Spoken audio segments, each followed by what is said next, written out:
नमस्कार, आप देखना शुरू कर चुके हैं कैपिटल टीवी बिहार और मैं आपके साथ सरोज सिंह। देखिए, बंडी और कुर्ता सिलाने वाले विधायकों को लगता है कि अभी निराशा ही हाथ लगेगी।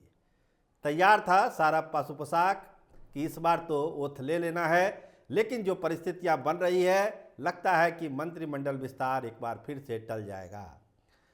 बहुत तरह की राय है मंत्रिमंडल विस्तार को लेके। पहले भी आपके प्रोग्राम में हम बता चुके हैं कि 1 या 2 इसकी संभावित तारीख है, 1 मार्च या 2 मार्च, लेकिन लगता है कि ये विस्तार एक बार फिर से टलेगा। कुछ लोगों का तो यही कहना है कि विस्तार होगा ही नहीं, लेकिन कुछ लोग जो बटे हुए हैं उनका कहना है कि विस्तार होगा, इसकी तैयारी भी चल रही है और 1 या 2 मार्च इसकी संभावित तारीख तय की गई थी। लेकिन अब लगता है इस पर भी ग्रहण लग गया, क्योंकि कुछ दौरे हो रहे हैं बिहार में भाजपा के बड़े नेताओं की, तो उसके मद्देनज़र लगता है ये विस्तार टल सकता है। तो कौन से दौरे हो रहे हैं?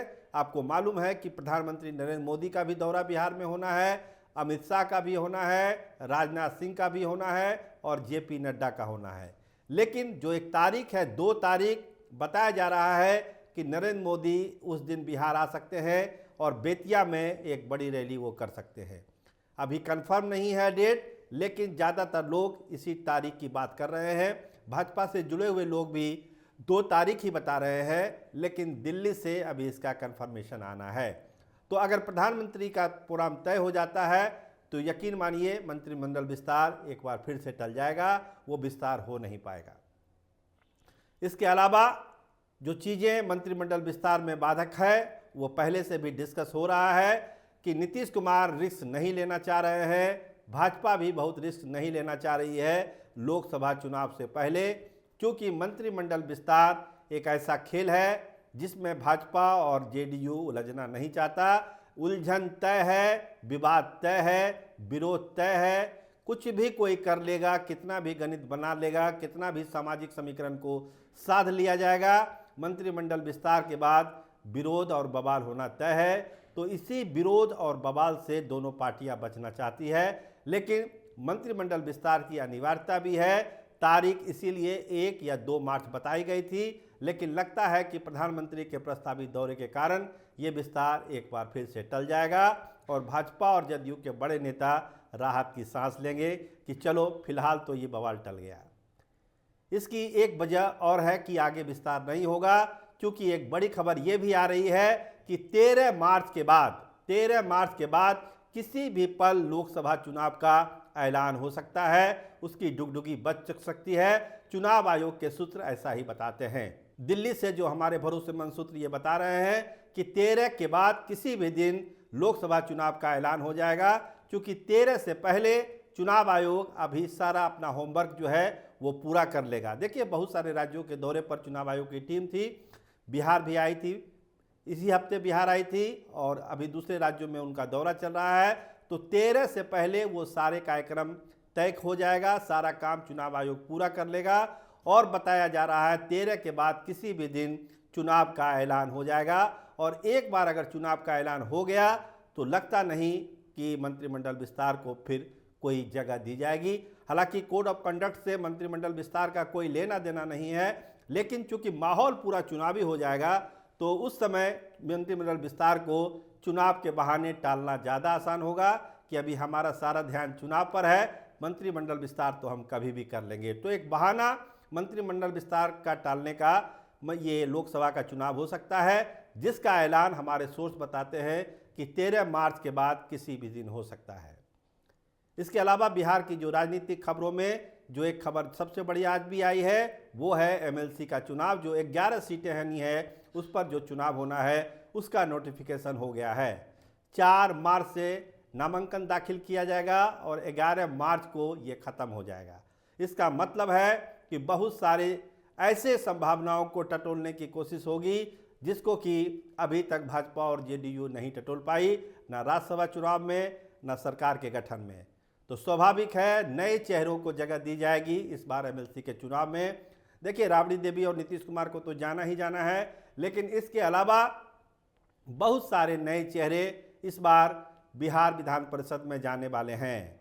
देखिए, सारे नाम का खुलासा हम करेंगे अगले प्रोग्राम में, लेकिन इतना मान के चलिए जो हमारे पास इनपुट है उसमें ये मान के चलिए कि बहुत सारे पुराने चेहरे दोहराए नहीं जाएंगे, वो बाहर होंगे और उनके जगह पर नए चेहरों को शामिल किया जाएगा।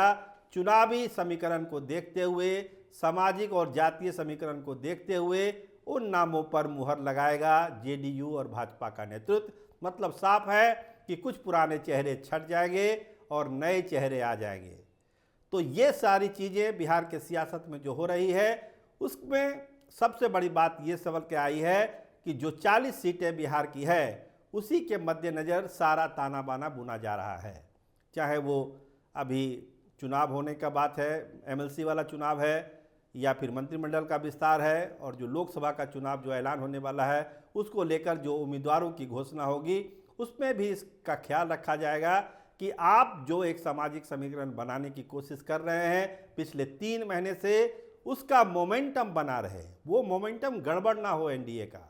देखिए आरजेडी की तो कोशिश रहती ही है कि वो बना के रखे, लेकिन उसके पास साधन सीमित है, जो स्कोप है वो सीमित है। वो चाहकर भी बहुत सारे वर्गों को अपने साथ नहीं ले पाता है क्योंकि उसका वोट बैंक इस तरह का है कि वो तवज्जो अगले को नहीं दे सकता है। अभी राज्यसभा का चुनाव इसका उदाहरण है कि कैसे अपने माई समीकरण में उनको एम की उपेक्षा करनी पड़ी। तो उसकी अपनी मजबूरी है, राजद की, कांग्रेस की अपनी मजबूरी है, लेकिन कोशिश एनडीए की तरफ से ये हो रही है कि पूरी शिद्दत के साथ इस बार 40 चुनाव लड़ा जाए और उस पर जीत दर्ज की जाए। ये कैसे संभव होगा, इसके लिए प्लानिंग तो आप जान ही रहे हैं, कोई एक दिन से तो चल नहीं रही है, इसकी लंबी प्रक्रिया है। और जो चुनाव होने वाला है बिहार में एमएलसी का, उसमें भी जो नए चेहरों को लाने की कोशिश है उसका लब्बो लुबाब यही है कि आप हमारे साथ हैं, आपकी जितनी आबादी है उस हिसाब से हम आपको भागीदारी दे रहे हैं, तो आपका वोट हमको चाहिए, आपका सहयोग और समर्थन हमको चाहिए। कमल खिलाना है, हम आपको हिस्सेदारी दे रहे हैं, आप भागीदारी दे रहे हैं, आप अपना वोट हमको दीजिए। उस समाज तक ये मैसेज फैलाने की कोशिश एमएलसी चुनाव में होगी। लेकिन मंत्रिमंडल का विस्तार जो टला है, जो संभावना है कि टल ही जाएगा, बहुत सारे विधायकों के चेहरे पर मायूसी दिखने लगी है। आज भी विधानसभा परिसर में बहुत सारे चेहरे उतरे हुए थे, उनको लगता है कि अगर प्रधानमंत्री का कार्यक्रम प्रस्तावित हो गया, तक कन्फर्म हो गया, तो फिर विस्तार फिर आगे टल जाएगा। क्योंकि सत्र के बाद ये कहा जा रहा था कि विस्तार हो जाएगा, और जो विलम्ब हो रहा था उसकी एक वजह ये बताई जा रही थी कि भाजपा ने अपना लिस्ट अभी तक नहीं दिया है, जिसके वजह से नीतीश कुमार ये विस्तार नहीं कर पा रहे हैं। जेडीयू की लिस्ट तो पूरी तरह से तैयार है। तो भाजपा क्यों विलम्ब कर रही है, इसका मतलब और इसके मायने आप समझते ही हैं कि मैंने पहले भी कहा, कोई विवाद, कोई झमेला बीजेपी अभी चाहती नहीं है, पूरा फोकस लोकसभा चुनाव को देना चाहती है। इसीलिए ये विस्तार टल सकता है, जिसकी पूरी संभावना है। तो बंडी और कोट सिलाने वाले और कुर्ता सिलाने वाले विधायकों को तो अभी थोड़ा इंतजार करना पड़ेगा, मायूसी झेलनी पड़ेगी। हो सकता है लोकसभा चुनाव के बाद फिर वो कुर्ता और बंडी उनको पहनने का मौका मिले, फिलहाल तो ऐसा लगता नहीं है। आप देखते रहिए कैपिटल टीवी बिहार। आपका बहुत बहुत धन्यवाद, आपका बहुत बहुत शुक्रिया।